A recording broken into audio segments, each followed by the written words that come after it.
Hello everyone, finally आप सभी anganwadi workers का सभी सेविकाओं सहायिकाओं का इस नए यूट्यूब चैनल पर एक नई और इन्फॉर्मेटिव जानकारी के साथ मैं फिर से स्वागत करता हूं।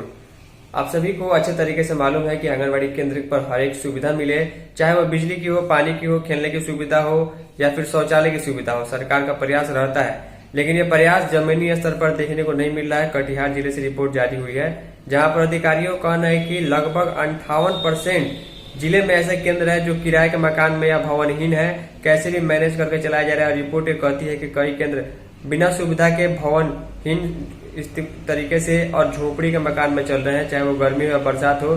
काफी सारी समस्याओं सेविकाओं और बच्चों को आ रही है। चलिए इसके संबंध में डिटेल में खबर है, आगे हम आपको दिखा देते हैं। तो ध्यान दीजिएगा, बिहार के कटिहार जिले की ये खबर भले ही है, लेकिन अन्य जिलों में मैक्सिमम आंगनवाड़ी केंद्रों की स्थिति यही है। क्या स्थिति है?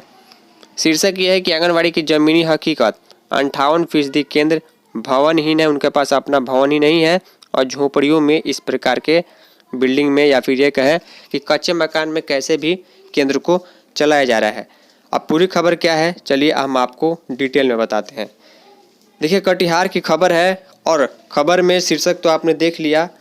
अब देखिए यहाँ पर जो है लिखा गया है कि जिले के 16 प्रखंडों में संचालित आंगनवाड़ी केंद्रों की जमीनी हकीकत और बुनियादी ढांचे का अभाव व्यवस्था का पोल खोल रहा है। जिले में कुल 3,362 आंगनवाड़ी केंद्र कटिहार जिले में चलते हैं।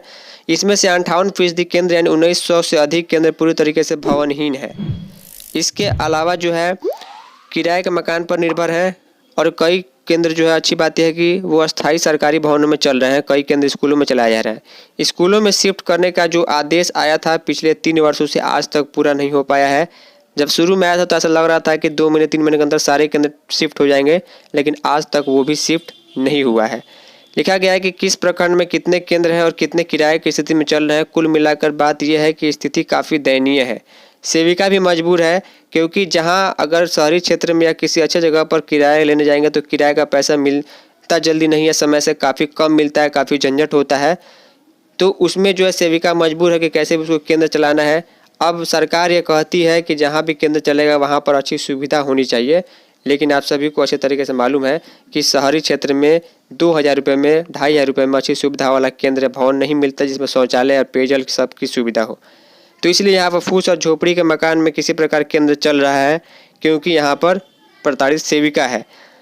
लिखा गया है कि विभाग किराए के लिए राशि देता है, इसके बावजूद सुरक्षित भवन नहीं खोज जा रहे। पेयजल शौचालय सुविधाओं इस झोपड़ी नुमा मकान में नहीं मिल पाते हैं। स्थिति काफ़ी विकट है। हर बार ऐसा होता है कि लगता है कि बहुत सारे केंद्र जो है मनरेगा और आईसीडीएस विभाग मिलकर बनाएगा लगभग 10 लाख रुपए में, लेकिन ज़मीन के लिए एनओसी जल्दी नहीं मिल पाती है। कहीं भवन का नामो निशान भी नहीं है। यहाँ पर देखिए लिखा गया कि कई जगह जो है केंद्र ऐसे हैं जो पूरी तरीके से जर्जर स्थिति में है। कुछ ऊपर से गिर जाए, कुछ टूट जाए, बच्चों को चोट लग जाए तो इसकी जिम्मेवारी भी सेविका के ऊपर आएगी कि सेविका जो है किस प्रकार केंद्र चला रही थी। बाकी विभाग का ये काम है कि वो जब भी निरीक्षण करे, हर चीज़ उनको सही चाहिए। तो यहाँ पर इस चीज़ को ध्यान रखा जाए कि जहाँ भी इस प्रकार के केंद्र है उसमें सुधार होना जरूरी है।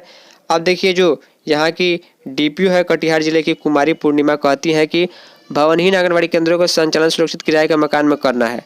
ग्रामीण क्षेत्रों में पक्का मकान न मिलने पर अर्ध पक्के मकान में केंद्र चलाना, जिसका सरकार किराया वहन करती है। कोई भी केंद्र जर्जर भवन की स्थिति में नहीं चलना चाहिए। यदि भवन जर्जर है तो सेविका अविलंब दूसरा भवन में शिफ्ट करे। अब केंद्र खोजना इतना जल्दी आसान नहीं होता है, खासकर ग्रामीण क्षेत्रों में किराया और लोकेशन भी देखना होता है। यही सारी समस्या है। तो उम्मीद करूंगा कि सेविका इस बीच भी अपना काम अच्छे से कर रही है। इस बात का ध्यान सरकार दे। इस वीडियो में इतना ही। धन्यवाद।